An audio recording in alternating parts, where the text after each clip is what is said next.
Bismillahirrahmanirrahim. Assalamualaikum warahmatullahi wabarakatuh.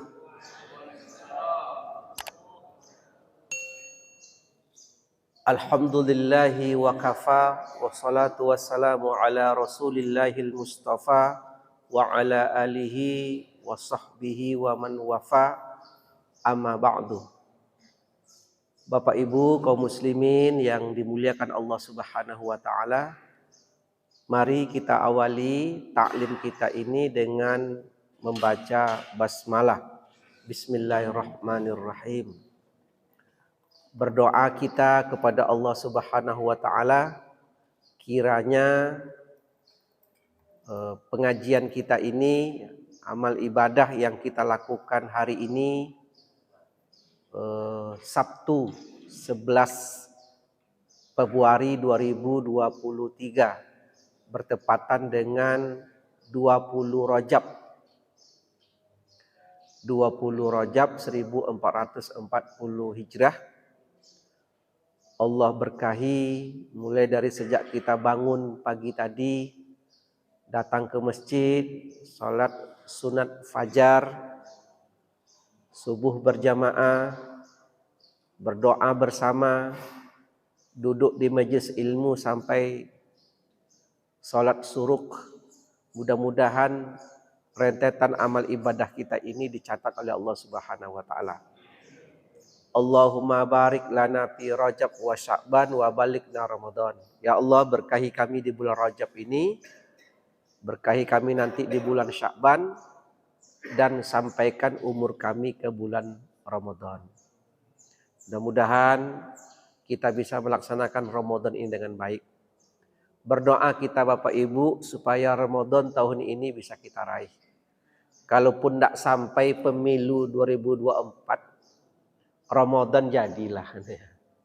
Nah, kita lanjut Bapak Ibu sekalian. Nah, topik kita adalah mewakafkan harta waris. Jadi wakaf harta waris. Jadi kita mengkaitkan antara ibadah dengan warisan. Kenapa judul ini kita buat? Nah, dasarnya ada. Ternyata banyak ahli waris ini ekonominya kuat. Banyak ahli waris ini memiliki ekonomi yang mapan. Banyak duitnya. Jadi begitu ayah kandungnya wafat, meninggal dunia, ayahnya meninggalkan harta waris, ternyata oleh anak, karena background ekonominya kuat, ia tidak membutuhkan harta waris tadi, tapi ia ingin wakafkan. Bolehkah apa tidak? Jawabannya tentu boleh. Tapi ingat, mewakafkan sesuatu mesti dengan cara yang baik. Karena boleh jadi dari 4 orang adik-beradik kandung, mungkin ada yang ekonominya tidak kuat. Sehingga keinginan mulia dari kakak kandungnya oleh dia mungkin agak berkeberatan.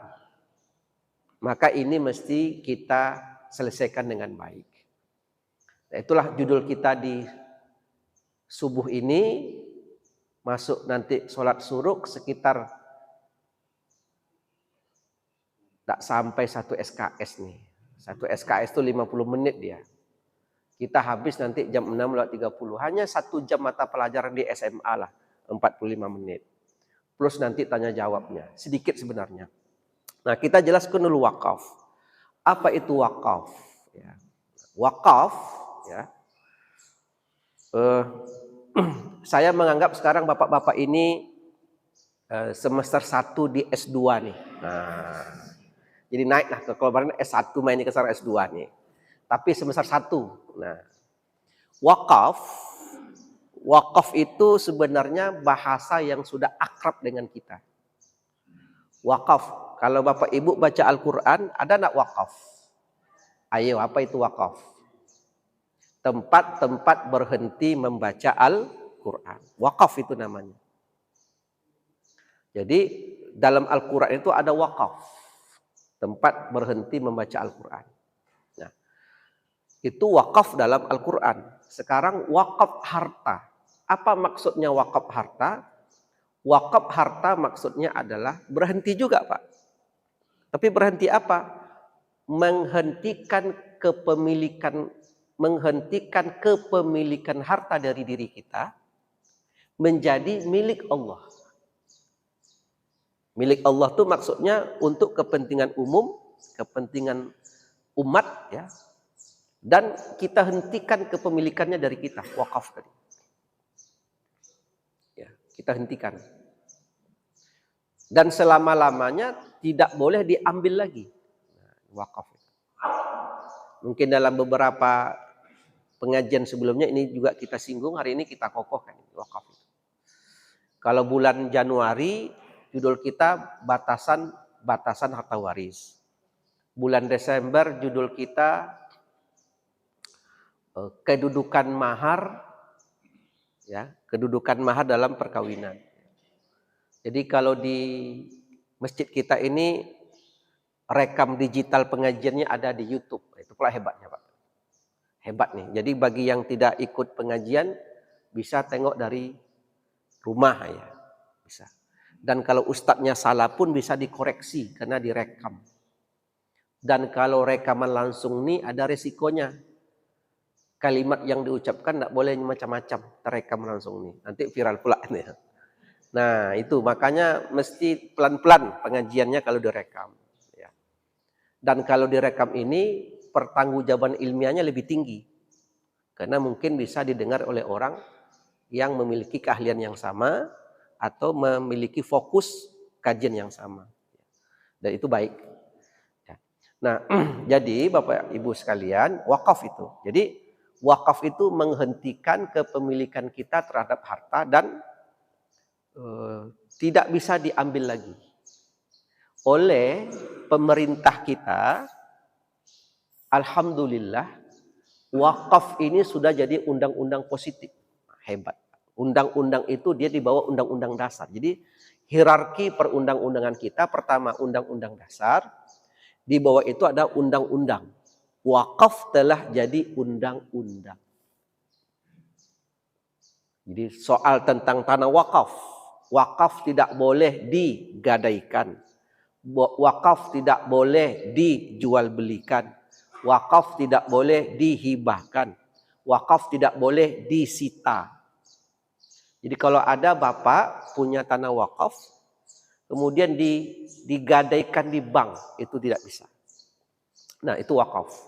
Nah, siapa orang yang mengelola tanah wakaf? Ustadz. Kan tanah tadi, katakanlah tanah kan berpindah haknya dari kita. Tidak kita lagi punya. Terus siapa yang mengelola? Namanya nazir. Nazir itu dilindungi oleh undang-undang semacam kepanitiaan lah. Boleh orang per orang, boleh yayasan, boleh pengurus masjid. Wakaf. Ya. Pengurus masjid nanti orangnya. Nah, syarat wakaf tadi, objek wakaf itu mesti berpindah segera. Jadi kalau saya Erman Gani mewakafkan tanah 1/4 hektar, ternyata suratnya ada 1 hektar, maka tanah yang 1/4 tadi mesti dipisah dari surat induk menjadi surat wakaf. Itu syarat. Jadi ada seorang bapak mewakafkan tanah untuk masjid. Pengurus masjid sudah dikasih tahu. Pak, ini saya wakafkan tanah 30 kali 30. PRT sudah dikasih tahu. Warga juga dikasih tahu. Di mana-mana pengajian dikasih tahu. Tapi begitu pengurus ingin memecah surat dari surat induk, bapak ini mintai tanda tangan, dia tak mau, bapak tadi yang mewakafkan tadi. Tidak mau dia. Tapi bapak kan ingin mewakafkan supaya wakaf itu aman, berpindah objeknya, ya bapak tanda tanganlah surat, pecah suratnya. Bapak tadi tidak mau, tapi bapak sudah sampaikan kemana-mana kalau ini diwakafkan. Tapi kenapa surat tidak mau bapak tanda tangan? Alasannya tidak mau saja. itu namanya wakaf icak-icak namanya.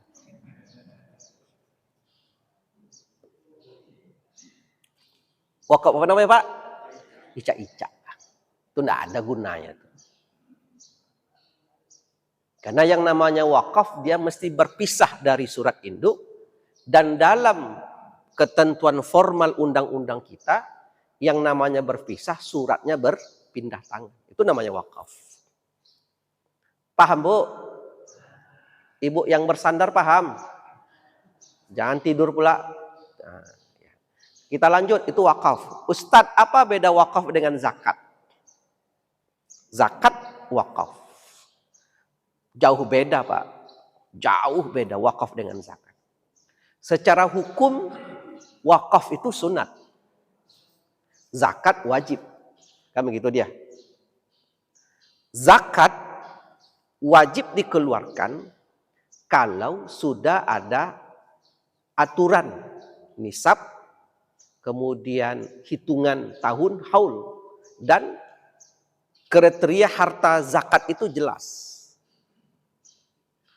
Apa contoh jelasnya?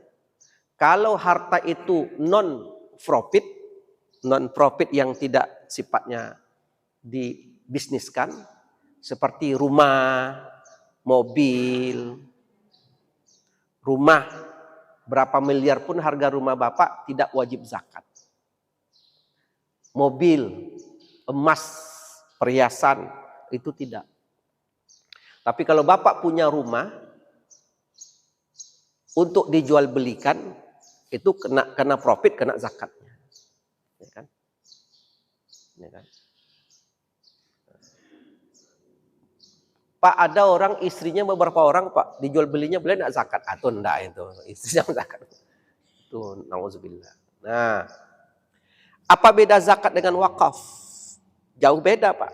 Kalau zakat, penerimanya itu namanya amil zakat. Apa namanya Pak? Amil zakat.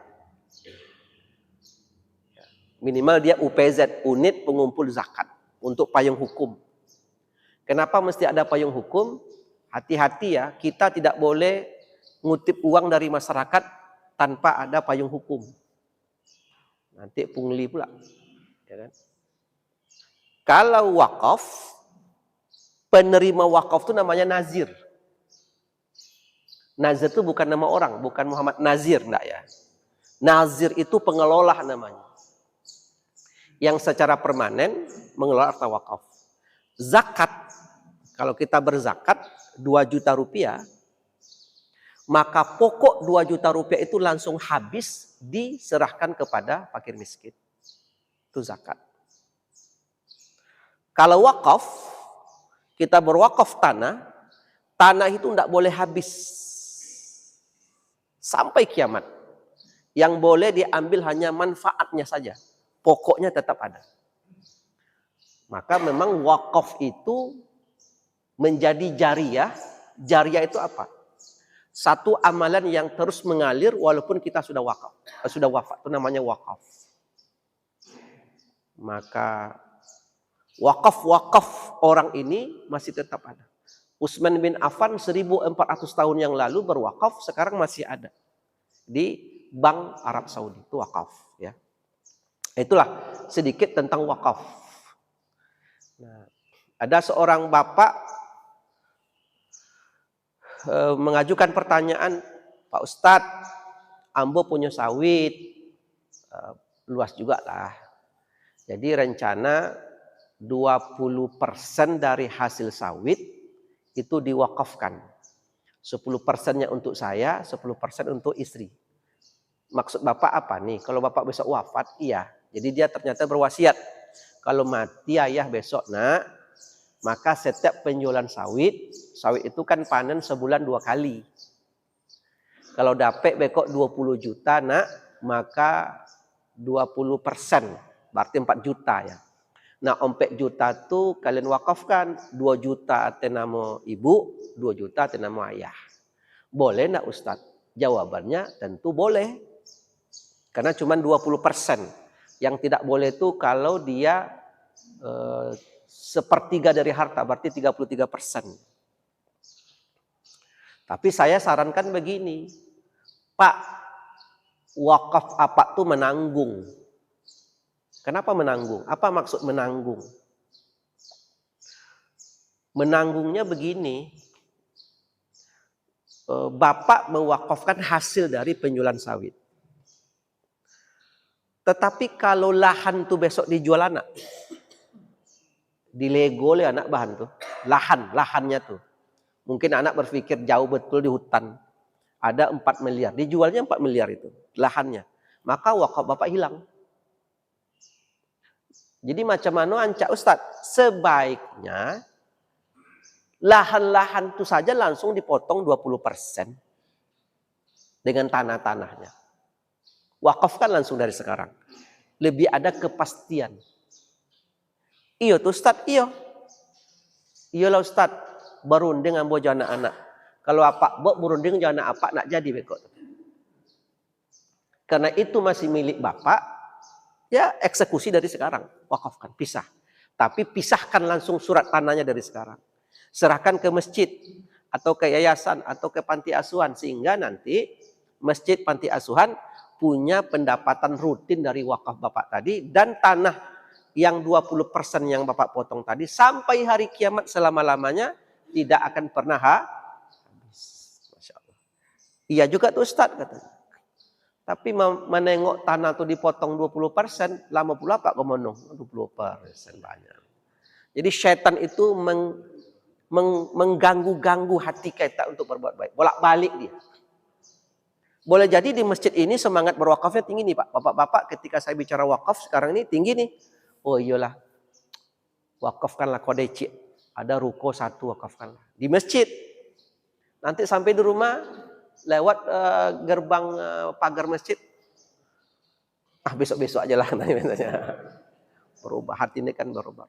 Maka kalau ada perbuatan baik, cepatkan saja. Itu zakat. Jadi ada wakaf. Kemudian ada zakat. Keduanya berbeda. Ya. Nah sekarang kita ingin bicara wakaf harta. Kembali kita ke pokok. Wakaf harta. Jadi sekarang mewakafkan harta waris. Ternyata orang ini adik-beradik ada 4 orang. 1, 2, 3, 4. Ada dia 4 orang. Jadi begitu ayahnya wafat, dia meninggalkan tanah 1 hektar. Katakanlah supaya mudah pemahaman 1 hektar tanah. Jadi ayah kandungnya wafat meninggalkan tanah 1 hektar. Strategis tanahnya. Diperkirakan tanah ini harganya 1 miliar rupiah. Kalau tanah 100.000 1 meter yang tak jauh dari jalan itu masuklah harganya. Betul apa tidak Bapak Ibu? Ya, 1 hektar. 1 M. Apalagi perkembangan kota Pekanbaru ini cepat sekali. Ada orang beli tanah zamannya cuma 100 juta. Tapi karena perkembangan perumahan, perkembangan jalan yang cepat, ya, dan hitungan 5 tahun dia jadi 1 M asetnya. Ya. Nah, ternyata Bapak Ibu sekalian, tanah yang 1 hektar ini mereka adik-beradik kandung 4 orang. Laki-laki semuanya. Laki-laki. Jadi laki-laki. Karena dia laki-laki 4 orang adik-beradik kandung, maka mereka sepakat. Nah, kalau dibagi secara waris, berapa jatah mereka ini? Jatahnya ya bagi 4 saja, sederhana. Itu mudah. Ya, bagi 4. Dibagi 4. Jadi membagi harta waris ini tidak susah Pak, mudah sekali. Sangat mudah membagi harta waris ini. Tidak susah. Ya. Sangat mudah. Kami pernah diundang oleh 1 jemaah di Jalan Kualujung. Kualujung menyelesaikan menghitung harta waris. Ya, pergi Ustadz bisa nelpon hari Sabtu malam Minggu. Ustadz bisa kami undang Ustadz menghitung waris. Kata saya, Jangan malam minggu Pak. Saya sudah janji dengan anak-anak malam ini tidak bisa. Kalau Bapak paksa juga saya malam ini, nanti oleh anak-anak dan istri disuruh tidur di luar nanti. Karena sudah sering keluar, malam ini kami ada kegiatan. Ahad malam Ustadz, tak usah Pak. Saya ke Bangkinang, amannya Senin malam. Ya Ustadz, Senin malam janji, Ba'da Isya. Ba'da Isya janji, begitu janji, rupanya Senin malam tuh Pak, yasinan ketiga di rumah tuh. Perasaan saya mulai tidak enak. Masa yasinan ketiga, malam ketiga, mulai menghitung harta. Apa sesungguhnya nih? Saya yasinan, ikut segala macam. Rupanya bukan hanya bicara menghitung harta. Lebih parah ke pangkalnya lagi tentang status. Rupanya apa? Gue wafat, bini pertama, punya anak C, meninggal, punya bini kedua, cerai, bini ketiga cerai, bini keempat, kok bini kini? Yang bini kini nih, jadi yang wafat kok ada 6 orang adik-beradik kandung yang wafat nih, minta surat tanah ke istri muda apa kok? Karena surat tanah keluarga besar mereka di Rumbai yang harganya hampir 10 M dipegang oleh yang wafat. Dan mereka menuduh yang megangnya istri muda. Dan anehnya keluarga-keluarganya tidak tahu kalau ini istri dari saudaranya yang wafat. Betul kamu istri dari Mandiang nih. Ada anak, ragu pula itu anak dia apa tidak. Jadi saya bukan menyelesaikan harta Pak. Tapi menyelesaikan nikah orang sah apa enggak. Belum bicara harta lagi nih. Bapak tuh punya aset mobil 5, punya showroom. Tapi pengurus SKM. Pengurus SKM Pak.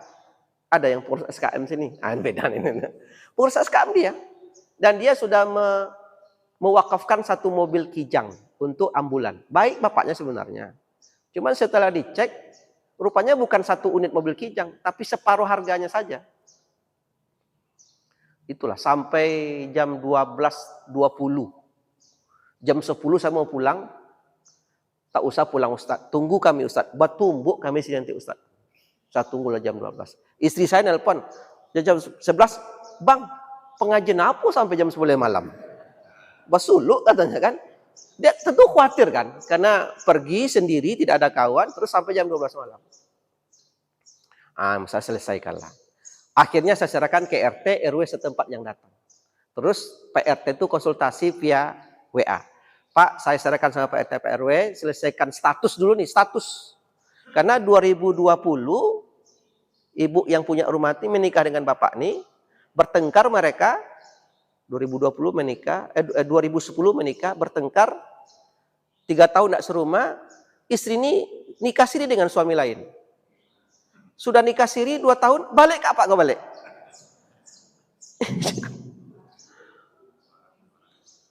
Nah, nauzubillahi min dzalik. Itu memang tensi saya dengan istri ini. Itu ibu salah kata saya. Itu memang jadi hakim kita jadinya. Maka kena ribut Pak, ini ruangan.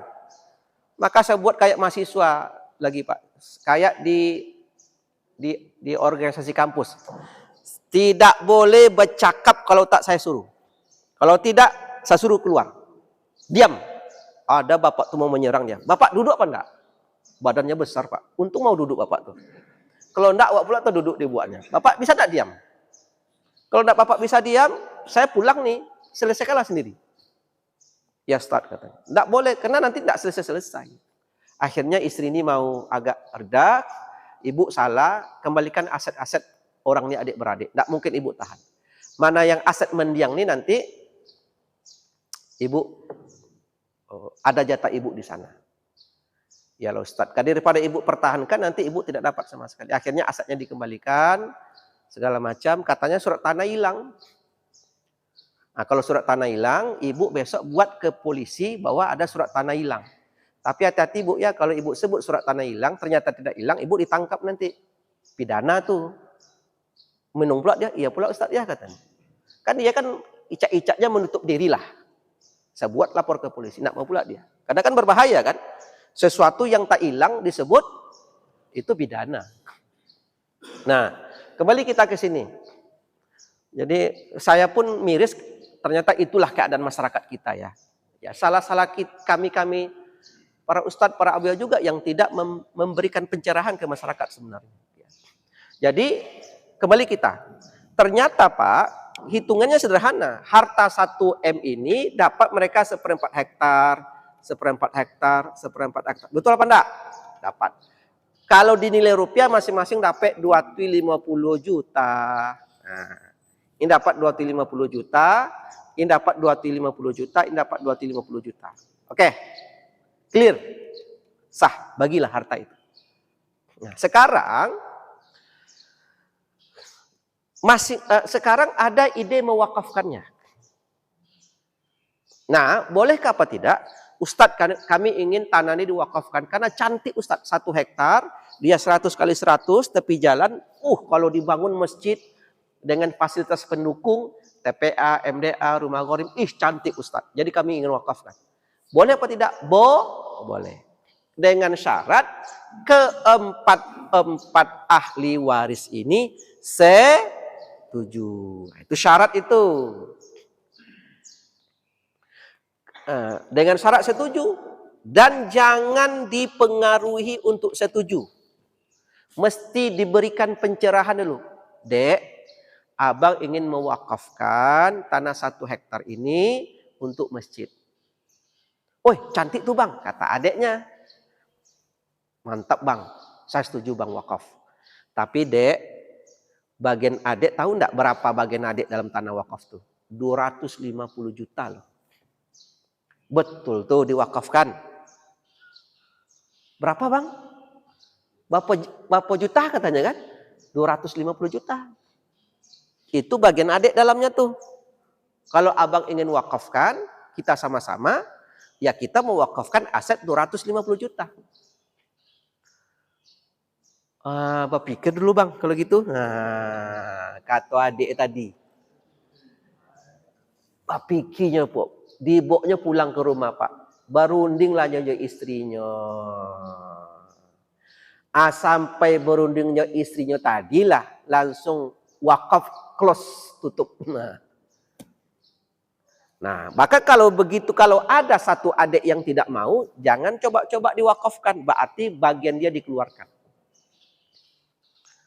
Paham Pak ya? Bagian dia dikeluarkan. Dan jangan main kekuatan. Pokoknya kalian suka tidak suka, abang wakafkan semuanya. Boleh apa tidak? Zolim. Sesuatu yang baik tidak boleh dengan cara yang jahat. Tidak boleh. Kali ini tamak betul kalian, serakah. Tidak boleh. Karena itu bagian dia. Jangan memaksa. Bapak, yang kita wakafkan itu punya kita atau punya orang? Yang punya kita lah. Punya orang jangan diwakafkan. Dengan ini saya wakafkan mobil Fortuner tetangga saya. Sahlah wakaf saya. Jangan. Masa mobil orang diwakafkan? Aneh-aneh aja. Ini kan bagian orang. Bukan bagian abangnya tadi. Nah, ini hati-hati. Kenapa ini saya sampaikan Bapak Ibu? Banyak keluarga yang terlalu memaksakan kehendak dengan ahli waris yang lain. Mentang-mentang adik kandung kita nih segan dengan kita. Kenapa segan? Waktu ayah amaklah wafat, yang menyekolahkan abang. Yang mencari kerja, abang. Awak tinggal rumah, abang. Potong waktu babini, yang antar babini, abang. Waktu abang ini ingin mewakafkan, segan membantah. Fisikisnya kan itu. Tapi kita tak boleh. Ustadz, saya ingin juga tanah 1 hektar tuh jangan dipotong-potong Ustadz. Supaya dia cantik. Kan cantik 1 hektar. Kalau begitu, keluarkan yang bagian 250 juta bagian adik tuh. Keluarkan dari duit cash kita. Berarti kita beli asetnya itu, maka kita mewakafkan 500 juta. Kalau tidak sama sekali, jangan dicoba-coba. Nah, syaratnya wakaf itu minta persetujuan dulu. Ada yang menjadi catatan lagi. Kalau satu di antara yang 4 orang ini adalah orang yang tidak bisa dimintai pendapatnya, yang tidak bisa dimintai keputusannya. Apa maksudnya Ustadz? Umpamanya satu dari ahli waris ini masih kecil, masih SD dia. Boleh tidak langsung kita wakafkan? Tidak boleh, jangan macam-macam. Karena tidak bisa dimintai pendapat. Pending dulu.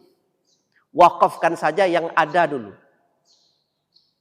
Kalau Bapak ingin wakafkan bagian Bapak 250 juta seperempat, ya itu saja majukan dulu jadi wakaf.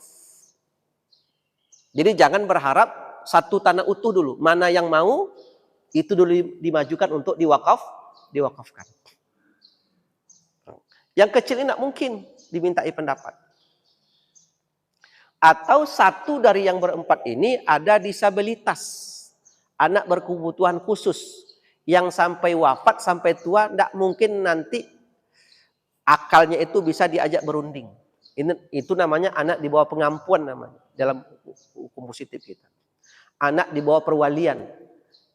Jadi dia tak mungkin dimintai pendapat. Kalau seperti itu keadaan satu dari empat ahli waris, maka mewakafkan harta dia, coret, tidak bisa sama sekali. Berarti tetap saja utuh punya dia. Itulah beberapa hal yang dapat kami sampaikan. Tetapi ingat, itu wakaf ya. Karena wakaf itu hukumnya sunat. Beda dengan zakat. Nah, ini catatan. Nah, zakat. Zakat ternyata ada seorang yang masih anak-anak atau seorang yang disabilitas atau orang gila. Kemudian dia punya aset, punya usaha yang dipegang oleh saudara kandungnya. Jadi saudara kandungnya ini mengelola harta saudaranya yang gila. Atau mengelola aset harta dari saudaranya yang masih kecil. Ternyata harta ini sudah pada pendapatan wajib zakat. Nisabnya sudah cukup, haulnya sudah cukup, kriterianya sudah cukup. Berapa jumlah zakatnya? Katakanlah 2 juta 1 tahun. Apa hukum mengeluarkan zakat 2 juta?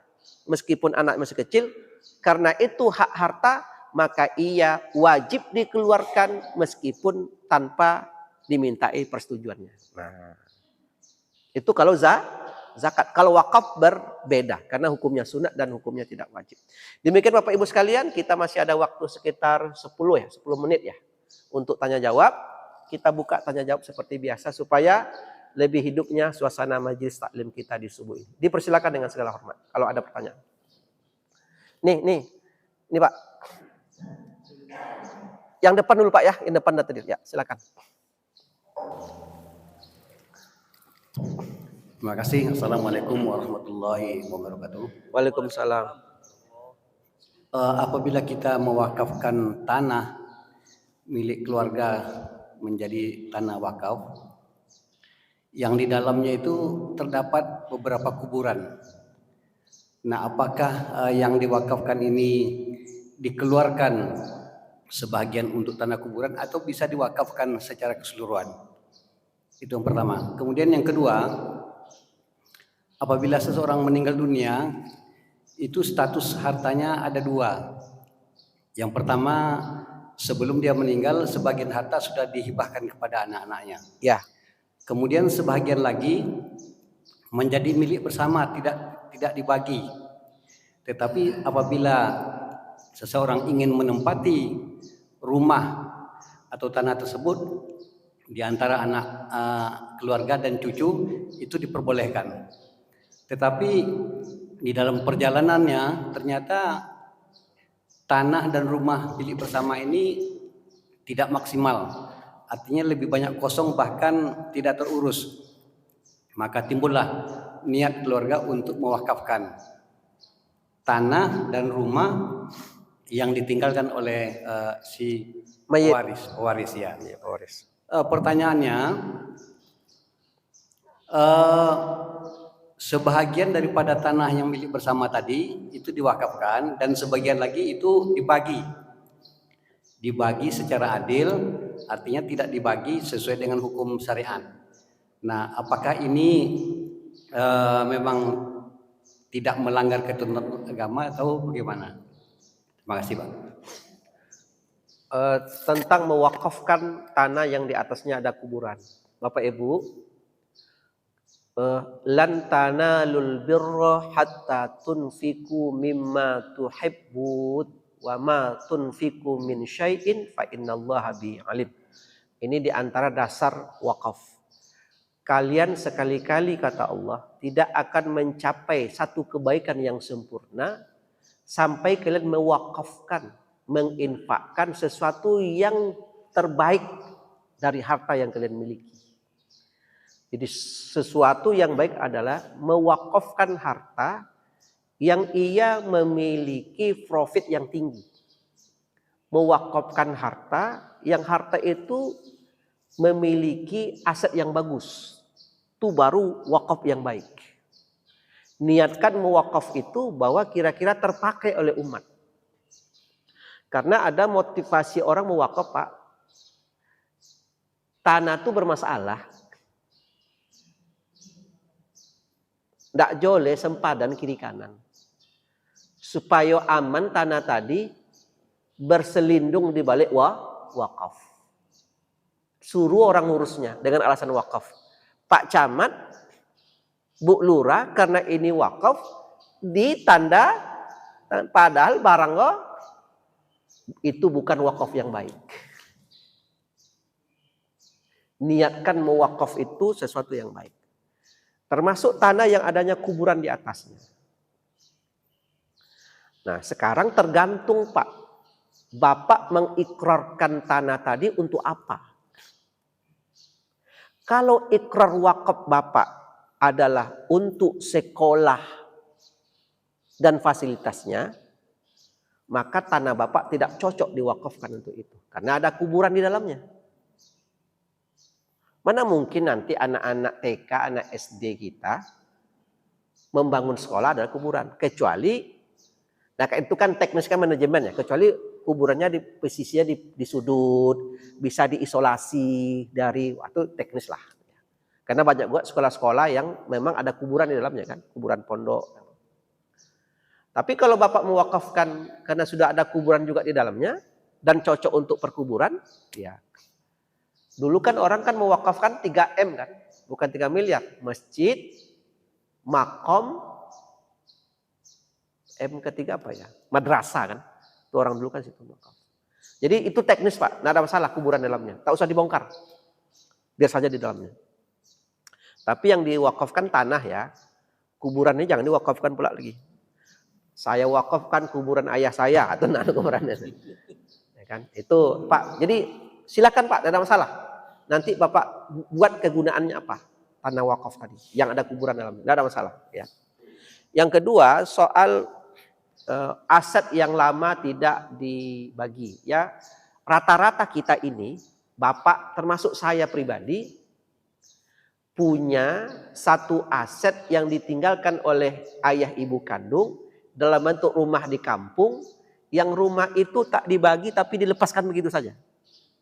Iya apa tidak? Nah, dipakai sama-sama. Dipakai sama-sama. Boleh apa tidak? Jawabannya boleh, dengan syarat masing-masing ahli waris setuju kalau asetnya itu dibiarkan saja seperti itu. Dibiarkan saja seperti itu. Tapi itu tidak boleh lama sebenarnya.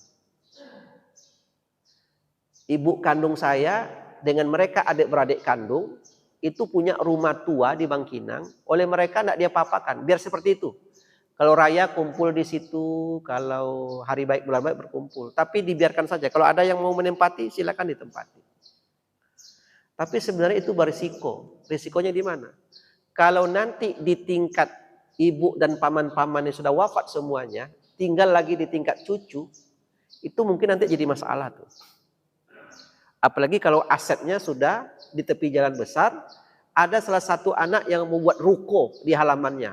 Mulai masalah nanti itu. Nah, kok buat ruko itu kan atau awak yang punya. Konsekuensinya nanti ada di kemudian hari. Maka sebaiknya aset-aset ini suka tidak suka untuk menghindarkan konflik di kemudian hari, buat saja status kepemilikannya dari sekarang. Kalau dibagi-bagi. Wallahu a'lam bishawab. Ya. Karena kan di kemudian hari, Pak. Sedikit Pak sebelum pertanyaan kedua ya. Pak, ada rumah di kampung sepakat belum dibagi. Mereka adik-beradik 4 orang. Enggak apa-apa, katakanlah berempat juga adik-beradik. Enggak apa-apa, jangan dibagi nih. Tak usah dibagi. Tak usah dipecah-pecah rumah, tak usah dijual, enggak apa-apa. Biarkan saja hari raya kita di sini pulang kampung. Tapi ingat, masing-masing ahli waris sudah tahu kalau aset dia seperempat ada di sini. Itu yang penting dulu. Tak usah dijual rumah itu, biar saja seperti itu. Tapi masing-masing orang sudah tahu bahwa bagian dia seperempat ada di sana. Jadi didudukkan dulu kepemilikannya siapa. Ya udahlah, biarlah rumah itu siapapun yang menempatinya. Entah disewakan, entah nanti ada yang susah tinggal di sana, biarlah. Tapi adik-beradik kandung sudah paham bahwa bagian dia seperempat ada di sana. Di kemudian hari jika terjual, oke, seperempatnya diambil.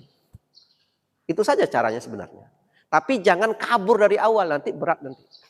Sekarang tidak ada masalah Pak, setahun, 2 tahun, 10 tahun tidak ada masalah. Tapi di kemudian hari, ternyata di samping rumah itu dibangun mall. Mall Pak. Rumah itu 10 juta semeter. Bermasalah apa tidak di kemudian hari? Oh, tidak tahu kita nanti. Allah alam bisawab. Itu saja Pak, cukup. Pak silakan Pak. Tadi ada yang bertanya.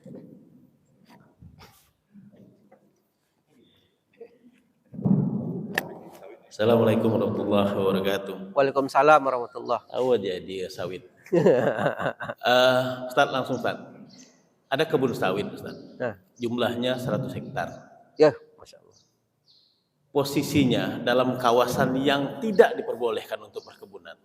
Tapi si yang punya akal gitu untuk lepas ini. Yang tadi kata Ustaz, sebenarnya wakaf minta baik, tapi saya memperjelas hukumnya. Yang 35 hektar bahkan Ustaz diwakafkan ke sebuah pesantren. Nah, gitu Ustaz. Ada Ustaz ya, Ustaz mungkin udah baca. Dengan alasan supaya keluar suratnya gitu Ustaz. Tadi camat, lurah sampai bupati pun karena segan tanda tangan. Oke Ustaz. Setelah berjalan bupati bertukar, bupatinya membuat bahwa kawasan itu tidak boleh punya surat. Pertanyaan saya, yang hukum ini orang tahu nih Ustaz, yang berwakaf nih orangnya tahu gitu, bukan nggak tahu. Apa hukumnya? Kalau hukum yang nggak baik kan payah juga nggak? Apakah memang haram atau dosa yang dia tanggung? Karena memang setelah berjalan si pesantren tadi kebingungan Ustaz. Setelah berjalan 12 tahun setelah berjalan harus dirobohkan atau gimana, kebingungan gitu. Karena ini tanah negara. Pertama itu. Lalu bolehkah mewakafkan kebun pakai waktu? Ustaz. Wakaf berjangka. Wakaf berjangka. Terima kasih. Jadi terima kasih. Yang pertama yang 100 hektar kemudian diwakafkan 35 hektar sudah jelas dari awal niatnya tidak bersih ya. Jadi kalau bisa kita kalau mewakafkan harta itu harta yang tidak bermasalah. Ingat, ini menjadi milik Allah. Berikan sesuatu yang terbaik kepada Allah. Kan itu cerita Habil dan Qabil kan. Habil dan Qabil diminta untuk mempersembahkan sesuatu kepada Allah. Oleh Qabil dipersembahkan buah-buahan yang busuk-busuk, buah-buahan yang tidak bisa dimakan. Oleh Habil diberikan yang terbaik. Yang Allah terima yang Habil, bukan yang Qabil. Maka ibu-ibu, Bu, kalau ibu mau mengantar makanan ke masjid, kalau joleh-joleh lego, kan besok kan Ramadan nih, kan ada jadwal, ibu masak. Kalau kan mengantar makanan ke masjid nih, antar sebelum berbuka. Sehingga apa yang dimakan orang di masjid sama yang ibu makan di rumah. Ya, terima kasih. Tapi kalau ibu antar sesudah berbuka, itu sisah namanya tuh. Daripada terserak-serak atau meja, antar ke masjid nak anaknya. Antar sebelum berbuka. Antar yang terbaik. Seluruh zakat, infak, sedekah, wakaf, berikan yang terbaik. Baik dia itu baik posisi letak tanahnya, baik manfaatnya, baik surat-suratnya, kan itu lagi. Jelas asal usulnya. Ya kan? Kadang-kadang itulah awak kan, mano yang bermasalah itu yang diberikan. Awak kan cenderung seperti itu, Pak. Nah, kan? Ya, nah, itu satu lah. Saya tak usah jawab teknis lapangan, tapi itu sajalah. Pasang niat di hati. Niat ini yang penting. Kalau niat itu sudah tidak murni, pasti di ujungnya akan bermasalah. Ya kan? Saya yakin nih, orang yang punya tanah 100 hektar nih, dia banyak punya tanah yang lain nih. Tapi kok yang ini yang diwakafkan? Kenapa yang tak aman? Ya, kenapa yang aman tidak diwakafkan? Berarti ada tujuan. Berbisnis loh dengan Allahnya. Berbisnis. Ya, satu. Yang kedua, apa tadi yang kedua? Ini gara-gara makanan tadi nih. Hah? Jaga waktu. Boleh. Jadi sekarang itu dalam undang-undang wakaf boleh wakaf berjangka. Wahai Pak pengurus masjid, saya wakafkan hasil ruko saya ini selama 10 tahun. Maka dalam 10 tahun ambillah hasilnya, tahun yang ke-11 nanti kembali ke pemilik yang mula. Boleh, tidak masalah. Silakan. Itu namanya wakaf berjangka. Saya berikan mulai sejak panen pertama sawit ini sampai dengan replanting. Sampai dengan replanting. Berarti dia tidak mewakafkan tanahnya, tapi mewakafkan boleh. Boleh enggak kita berwakaf 100.000? Boleh. Jadi kita ini kan itu yang dilakukan sekarang nih. Bapak kita berwakaf 100.000. 100.000 wakaf. Siapa penerimanya? Ada nazir atau yayasan. Ingat, kalau ada orang yang celengannya ini wakaf, kemudian Bapak yang mengelola, ingat, itu tidak boleh dihabiskan pokoknya ya. Apakah dia dilengketkan ke? Nah, kan itu dari ceritanya tuh. Jadi ada aturannya ada. Ya. Jadi tidak ada masalah tentang wakaf berjangka, itu boleh. Ya, tetapi dengan syarat yang diwakafkan itu yang halal-halal. Yang halal-halal. Saya wakafkan hasil rumah beliar ini. Atau tidak boleh. Karena syarat wakaf itu adalah halal. Saya wakafkan apa nih? Yang tidak benar itulah. Pak, istri saya 3, 2 saya wakafkan. Atau jangan mulai itu. Yang halal, objeknya yang halal. Ya, terima kasih. Demikian Pak. Bapak Ibu, ada lagi pertanyaan? Ibu-ibu lah satu nih bertanya. Bu, silakan. Ada ibu yang bertanya? Silakan Bapak lagi. Tentang? Nah, wakaf berjangka, dalil. Oke. Bapak, wakaf itu dalilnya adalah hadis dan ayat. Kalau ayatnya lan tanalu birra hatta tunfiqu mimma tuhibbun wa ma tunfiqu min syai'in fa innallaha bihi alim. Dalam perspektif Imam Mazhab, wakaf itu pada dasarnya adalah memanfaatkan satu objek benda untuk kebutuhan masyarakat yang dia tidak terikat oleh waktu. Itu wakaf. Jadi ada wakaf itu dalam ikrarnya itu. Dia boleh dilakukan. Kan begini. Pak, wakaf itu ada ikrarnya, Pak.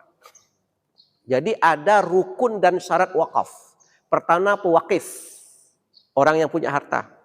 Kedua, orang yang menerima harta wakaf, nazir. Kemudian objek harta wakaf dan ikrar wakafnya. Nah, ikrar wakaf inilah yang menentukan batasan-batasan harta wakaf. Dan itu ittifaq ulama tentang itu.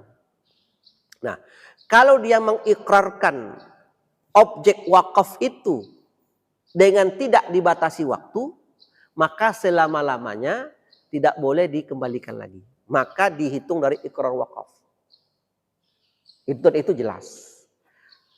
Dari mana dasarnya? Dari ijtihad memahami makna wakaf dalam Islam.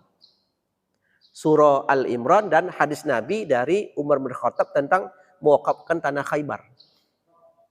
Nah, kalau nanti di ikrar wakafnya itu ada pembatasan, maka nazir tunduklah terhadap pembatasan. Apa kaidah yang memakai itu? Al-muslimuna ala syurutihim illa harrama halalan wa ahalla haraman. Setiap kaum muslimin mesti tunduk terhadap perjanjian-perjanjian yang dibuat di antara mereka, kecuali perjanjian yang dalam rangka menghalalkan yang haram atau mengharamkan yang halal, itu tidak boleh. Cukup, Pak. Itu saja. Terima kasih. Yang lain ibu-ibu ada? Kalau tidak kita sudah. Ini ada ibu satu orang. Silakan, Bu. Ini soal makanan tadi nih. Nah, bukan protes ya. Enggak. Assalamualaikum warahmatullahi wabarakatuh. Waalaikumsalam warahmatullahi wabarakatuh. Saya ingin bertanya Ustadz, ini masalah warisan. Kebetulan bapak saya udah meninggal, jadi ibu saya menjual rumah dan membelikan rumah ke tempat daerah lain. Jadi di dalam pembelian rumah itu ada uang adik saya yang laki-laki. Jadi adik saya yang laki-laki ini meninggal.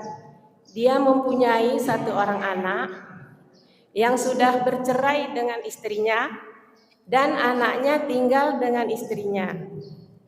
Istrinya itu sudah nikah lagi. Jadi adik saya, orang tua saya ini sudah sakit-sakitan, ibu saya.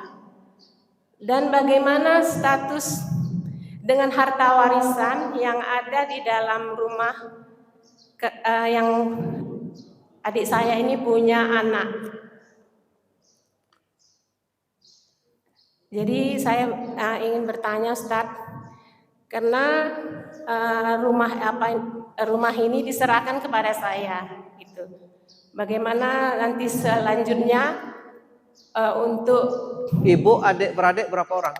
Adik-beradik ada 6 orang. Ibu adik-beradik 6 orang. Saat ayah wafat, Iya. 6 masih hidup. Ibu masih hidup. Ibu masih hidup. Adik-beradik masih hidup. Masih hidup ya. Tapi satu orang meninggal dunia tadi. Iya, meninggal Ustaz. Jadi nanti ketika punya harta waris, ya kan ibu kan sedang membicarakan bagaimana saudara yang sudah wafat yang punya anak. Ya, itu ya pertanyaannya ya. Iya, Ustaz. Nah, nanti anak dari mendiang berarti kemenakan ibu ya. Iya. Kemenakan itu nanti dia menjadi ahli waris pengganti bagi bapaknya yang sudah wafat. Jadi nanti bagian dari almarhum yang sudah wafat diserahkan ke anak kandungnya. Yang menjadi ahli waris itu anak kandung, bukan mantan istrinya. Siap. Ya, yang dihitung anaknya. Ya Bu ya. Jadi nanti apabila aset rumah tadi dibagi, maka bahagian untuk yang meninggal itu tetap ada dan diserahkan kepada anak kandung almarhum. Yang meninggal laki-laki apa perempuan? Laki-laki, Ustaz. Ya, diserahkan nanti bagian dia ke anaknya. Dianggap hidup. Jadi gini, Ya, Ustaz. Kan rumah yang tua itu udah dijual, sudah dibagi-bagikan sama anak-anaknya termasuk ibu saya gitu. Jadi ibu saya itu memindahkan beli rumah lagi untuk dia gitu, Ustaz. Niatnya itu apabila nanti adik saya itu nikah lagi, mereka tinggal di rumah itu gitu, Ustaz. Ya, enggak apa-apa, tapi yang penting ingat ya. Sebenarnya ini harus kita ambil pena, kita buat urutannya satu persatu. Tapi konsepnya Ibu begini sebenarnya. Konsepnya adalah yang wafat saudara kandung yang wafat, dan kalau dia punya anak kandung, maka jika terjadi pembagian waris, maka anak kandung dari manjang ini jadi ahli waris, menggantikan posisi ayahnya. Itu aja kuncinya. Kalau yang wafat ini tidak punya anak, dia munasakhot saja, dicoret, tidak perlu dapat bagian waris untuk dia. Tapi kan ini kan dapat anak. Maka ibu ini mesti juga harus melis aset yang ada. Supaya nanti bagi anak-anak kandung jelas mana aset yang diwariskan, mana aset yang memang milik ibu. Ya, itu saja cara membaginya. Wallahu a'lam bishawab. Ya. Siap Ustaz. Terima kasih. Assalamualaikum warahmatullahi wabarakatuh. Demikian pengajian kita Bapak Ibu. Kita tutup dengan doa kafaratul masjid. Subhanakallahumma wa bihamdik. Asyhadu an la ilaha illa anta astaghfiruka wa atubu ilaik. Wassalamualaikum warahmatullahi wabarakatuh.